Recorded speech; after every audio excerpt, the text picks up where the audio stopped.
A well-known person died recently. This person had a great life. She had accomplished so many things and helped and inspired so many people. And having reached old age and very close to death, she worried about her legacy. A friend of hers, with deep knowledge of the Bible, assured her that there was nothing to worry about. But what brought a twinkle in her eye was when her friend told her that she will see her mother again. Most of us have a very blurry image of what happens after life on earth. We sometimes imagine that, we will be floating in the clouds, lumulutang sa kalangitan, in the company of cute angels, listening to them playing their harps, but largely doing nothing. The tragedy of this whole thing is that if we don't have a clear idea of what life is like beyond death, we may not have a clear idea of how life is meant to be lived on earth today. The tragedy of the whole thing is that if we don't have a clear idea of what life is like beyond death, we may not have a clear idea of how life is meant to be lived on earth today. We will live trying to gain and enjoy whatever we can get in this life. And we will be hesitant to make the kind of sacrifices that the Lord Jesus called us to do in this life. It's a good thing that if you look hard enough, you can find in the Bible evidence of what the life beyond death will be like.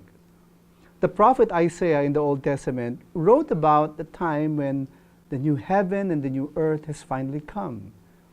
In chapter 65, he talked about a great banquet with lots of food and drink and a lot of rejoicing.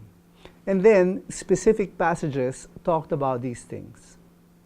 No more shall be heard in it the sound of weeping and the cry of distress.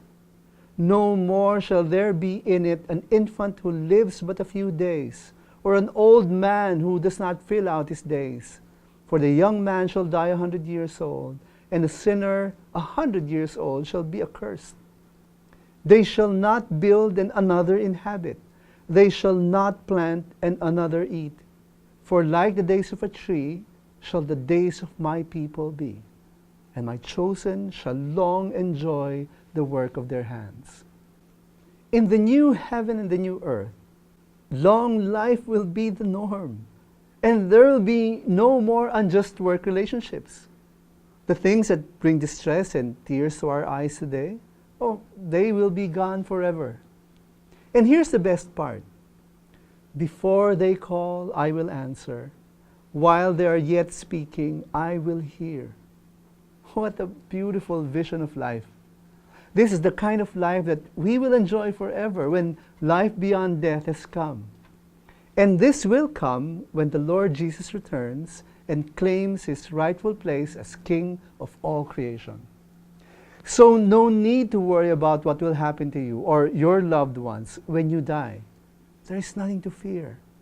When you've given your life to Jesus, when you've declared yourself to follow him, then life that is truly life that will never end, is yours. Embrace the vision of the new heaven and the new earth, and rejoice at the great banquet with the Lord awaiting you. And then live your life in this present world, full of hope and trust and in obedience to God. Remember, as we imagine a clear vision of life beyond death, of life in the new heaven and the new earth, faith matters too.